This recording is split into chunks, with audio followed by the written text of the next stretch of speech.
So hari ini nak berkongsi tentang satu sirah yang boleh untuk kita jadikan sebagai pengajaran berkaitan suatu kaum yang telah pun diazab oleh Allah Subhanahu Wa Taala atas sebab-sebab kemungkaran yang telah pun mereka lakukan dalam kehidupan sehari-hari. Penduduk tersebut atau kaum tersebut dipanggil sebagai kaum Madian yang menetap di suatu daerah yang bernama Ma'an di suatu negeri di negeri Syam atau sekarang kita kenali sebagai negara Syria. Dan untuk pengetahuan semua, penduduk kaum Madian ini semuanya adalah musyrik, iaitu orang yang tidak mengesahkan Allah Subhanahu Wa Taala lah, dan mereka menyembah perkara selain daripada Allah, iaitu mereka menyembah Aikah. Aikah ini merupakan suatu atau sebidang padang pasir yang telah pun ditumbuhi oleh tumbuhan dan pohon-pohon, dan mereka menyembah padang pasir tersebut. Untuk kegiatan ekonomi penduduk kaum Madian adalah berasaskan kepada urusan jual beli dan juga perniagaan.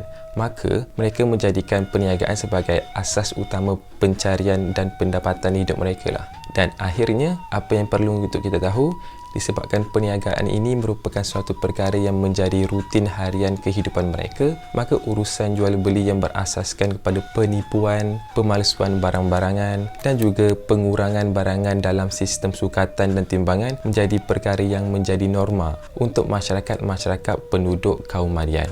Dan akhirnya golongan-golongan miskin dan golongan-golongan yang kurang berpendapatan terus dieksploitasi, dimanipulasi dan dinafikan hak mereka sebagai seorang manusia yang biasa. Dan terjadilah dua kelompok besar, iaitu yang kaya terus kaya dan yang miskin terus pun miskin. Maka untuk menyelesaikan masalah tersebut, Allah Subhanahu Wa Taala telah pun mengutus Nabi Syuaib alaihi salam untuk berdakwah kepada mereka supaya meninggalkan perkara-perkara yang telah ditegah oleh Allah Subhanahu Wa Taala, dan juga yang kedua untuk mengesahkan Allah Subhanahu Wa Taala.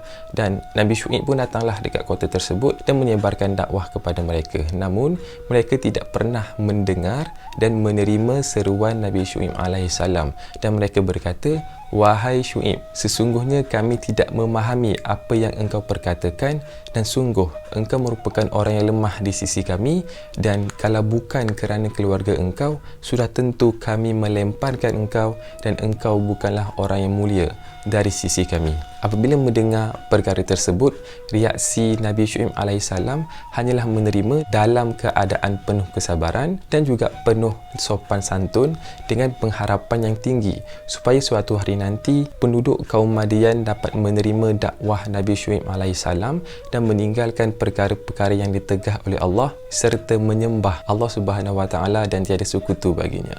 Namun hari berganti hari, zaman berganti zaman, tahun berganti tahun, perkara tersebut tidak pun berlaku.